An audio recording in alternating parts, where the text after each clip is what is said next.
Hi guys! Welcome to our channel. If you're not yet connected, please do subscribe and click our tiny notification bell so that you'll be updated every time we have a new upload videos.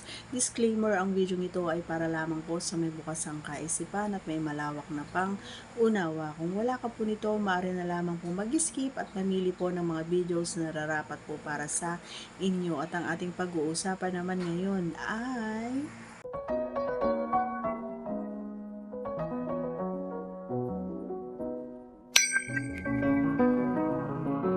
isang katanungan mula kay Idol. Sabi niya, Idol, may buhok ba? Ang alin? Tagal sumagot no? Okay. Papaliwanag ko. Ngayon,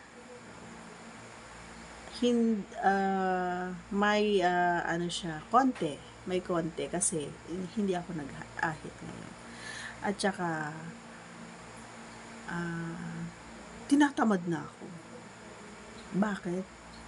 Wala nang ana-ana eh. Wala nang kadyot. Ala na. Hindi ko alam kung bakit. Ayaw niya na akong kadyotin. Hindi, joke lang.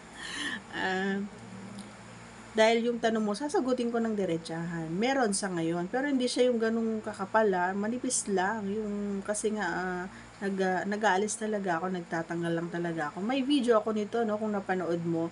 Pero I think nasa membership yon. If you want to watch, ayan, mag-join po kayo sa aking membership. Ayan. I-click nyo yung join dyan sa baba ng pangalan ko para mapanood nyo yon, yung nag-aalis ako ng buhok doon kay Pipay. Mahilig talaga ako mag-alis noon. Talagang wala at kasi gusto niya yun eh. Kasi nga mahilig akong magpakain at mahilig din siyang kumain.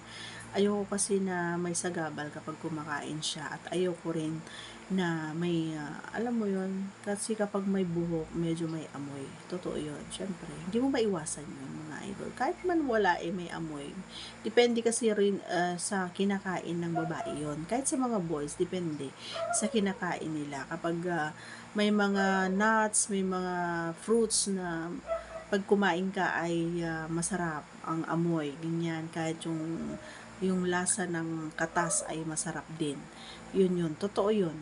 Kaya, kahit i-search nyo. Kaya, may mga bagay talaga na minsan kailangan din nating magbasa, alamin natin yung mga bagay na makakaganda rin para sa hygienes natin. Hindi lang yung mas maganda rin kasi kapag ginagamit mong sabon para doon sa baba, yung walang essence. Ano tawag doon? Yung walang amoy, yung normal lang na sabon, yung liquid ganon. Huwag mong gagamitan ng hindi ako gumagamit yung mababango, hindi kasi nga